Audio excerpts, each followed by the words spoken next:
Good morning, church. Today we are going to talk about bitterness. We know that bitterness can lead us to destruction. Bitterness will steal our joy. Bitterness will help us or cause us to harm and destroy people around us. Bitterness will bring misery in our life. So it's good for us to try to avoid bitterness. Bitterness will grow. Bitterness is like a weed who invade your life. Bitterness will take control of your happiness, will take control of your destiny. Bitterness will take control of your daily life and will have negative impact on your future. So it was with Hanan, who was so bitter toward Mordecai that he himself was killed because his ultimate goal had become to destroy Mordecai. Why? Because Mordecai didn't kneel before him. We see that he was very happy. Worldly wife. Why? He was recognized as the commander-in-chief of the palace. He have wife, he have good friends, he have many children, he have wealth, but he wasn't happy. Bitterness is not a good thing. It's okay to talk to people about your bitterness, about what you are feeling, but you need to pray that the Lord will unroot it out of your life. We see in the book of Esther, chapter 4, that when Esther found out a decree had been made, issued by Hanan to destroy their people, still he wasn't happy. And now he was focusing on one Jew, and that man was Mordecai. And the hand of God was upon the life of Mordecai.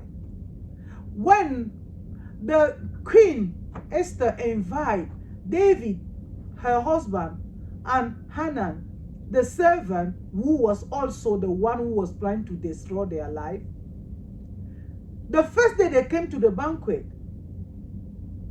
he had all the good food. He was in a good, beautiful presence. But when he get home, he wasn't happy because of bitterness. Bitterness will not let you enjoy your life.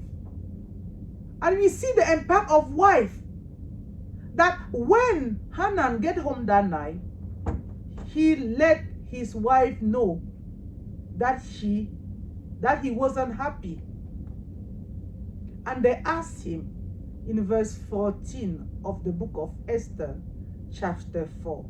His wife Xerxes and all his friends said to him, the wife of Hanan and his friends said to him, have a gallows bull 70 feet high, and ask the king in the morning to have Mordecai hang on it. Then go with the king to the dinner and be happy. He wasn't happy because he was still seeing Mordecai. He didn't understand that the reason that the queen was inviting him to the banquet was because of that same Mordecai. And because God worked in a mysterious way, you see that this happened after the first banquet, the first day that they was invited to the banquet.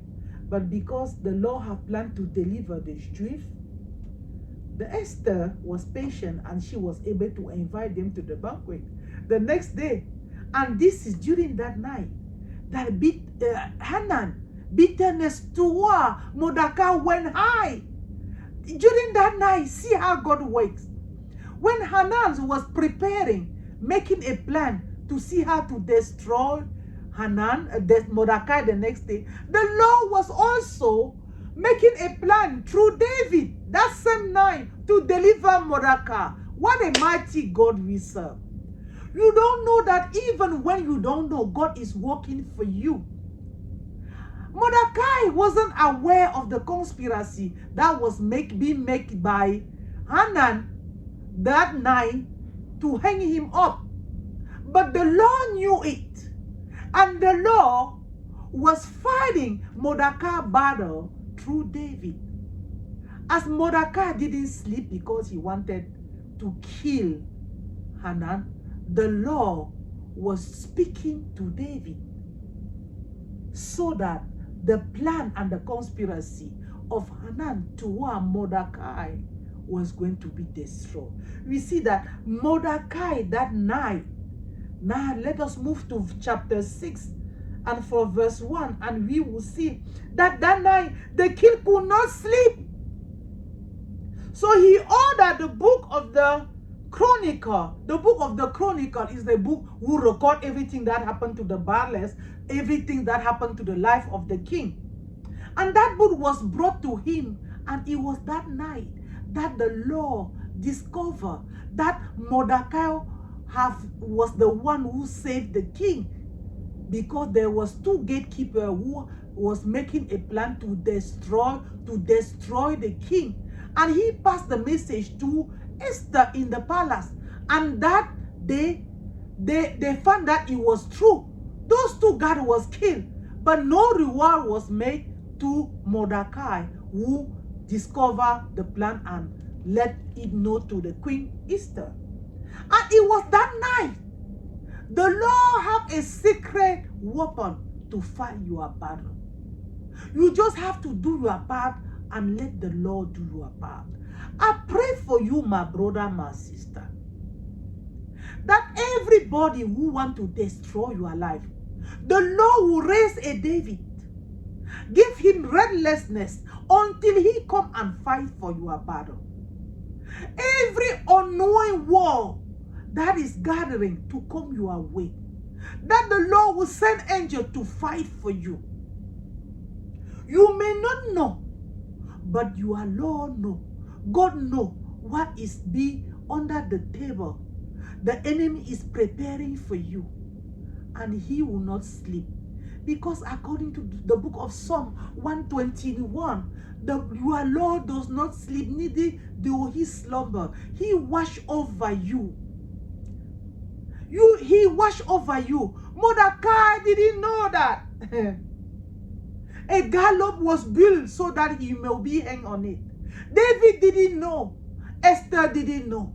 The Jews didn't know. But the Lord knew it. As they are conspiring against you, I'm telling you, as long as the Lord is still on the throne, he knows what they are doing, and he will fight your battle. There are many unknowing battles by you that you have become victorious, not by your strength, but by the Spirit of the living God. As we talk about Hanan bitterness, we see that night he was bitter. His bitterness was leading him to destruction. He first planned, programmed a destruction in the 3rd day of the 12th month. But now, he can't even wait. He wants destruction to come right now. When suddenly desire of to destroy somebody come in your mind, when you have that deep desire to destroy somebody, to have somebody down, to bring somebody down, you have to understand that that is not the work of God. That's the Satan, that's the principality and power of this world try to destroy you through bitterness and through revenge. When you are quiet, whatever you do, you have thought, bitter thought towards somebody, the thought to harm, the thought to cause him destruction. Understand that is not from the Lord. And at that moment, you don't need to be passive. You have to rebuke it. You have to pray about it and say, Lord, take any bitterness out of my life. I rebuke you, bitterness. So I'm speaking to you now. If there's any thought of destruction, any thought of harm in your heart, know that it's not from God. It's just going to cause you harm. And know that as you have a goal to destroy somebody or to cause him harm, the Lord is fighting the battle for that person. The Lord will not let you cause harm to innocent people. It was so with Hanan and Mordecai. And it is still today for us. The Bible is active book. The Bible is real. The Bible is right now book. It's not history book, it's active book. And you see, the king couldn't sleep that night because the law is untimely God. When he wake up that morning, Hanan, because he want to destroy Mordecai, was there at the right time. When the king learned that no reward was given to that person, at the right time, Hanan was there. And the king said, who is there? And he said, let us come in. And because he was so blind of his wickedness, of the spirit of bitterness that was eating him, swallowing him up little by little, he was just thinking about himself. That when the Lord asked him, how should the king show honor to somebody who deserves it? And he said to himself, who can be that person beside me? He was sure. So you see, proud, boasting, work together with bitterness. When you are planning to destroy somebody, it's because you rely on your strength, not on the strength of the Lord. Mordecai was one of those people. So am I. So you are. The key is to be able to identify that area of our life. Mordecai was selfish. He just thought about him. Everything was about his pleasure, his honor, his glory, his position. He never thought about somebody else. Selfishness will lead to destruction. Selfishness will lead to jealousy. Selfishness will lead to hostility. And we see that everything, the recommendation that Hanan gave to the king was so that Hanan will be pleased. He thought about nothing else. But the Lord worked in a mysterious ways. The Lord was working behind the scene to reward Mordecai, who have been in your for a long time.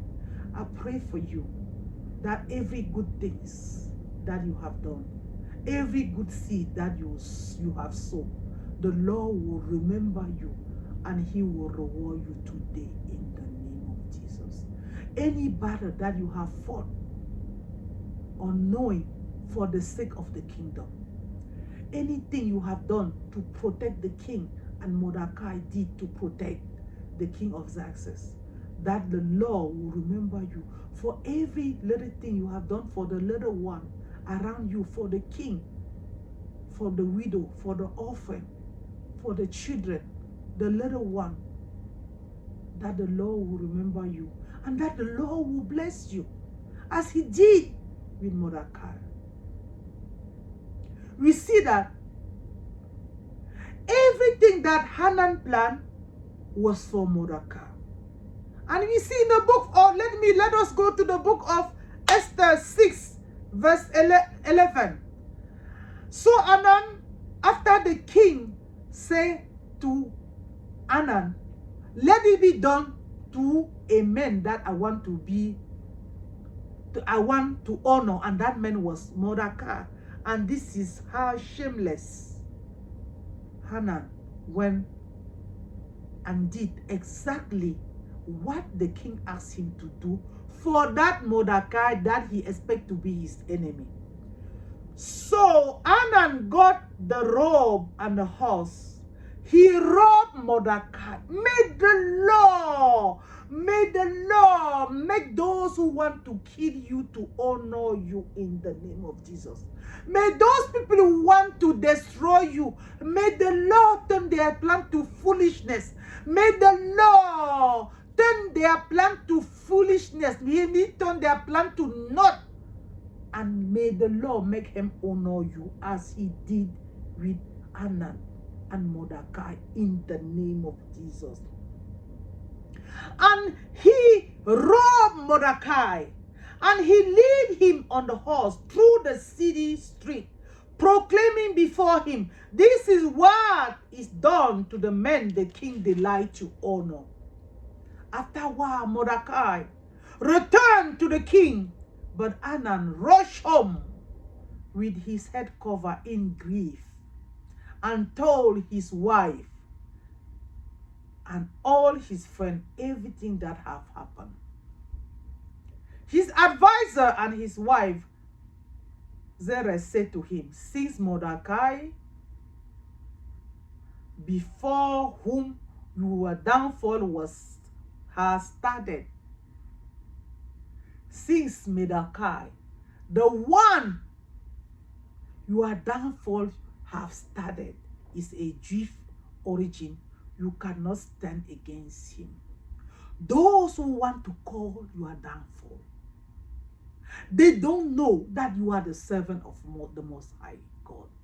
As they make conspiracy against you, as they celebrate them, may they cause their own downfall in the name of Jesus. They will not go unpunished, those who want to hurt you. They will never sleep. They will not go unpunished. The pit that they have dug for you, they will fall into it. Even if it's a poison that they cook for you and they will taste it and they will die in the name of Jesus. Mordecai set a trap for Hanan set a trap for Mordecai. But that gallop of 9 cubic feet that he make for Mordecai, the Bible tells you and I that after the banquet, he was hanged on it.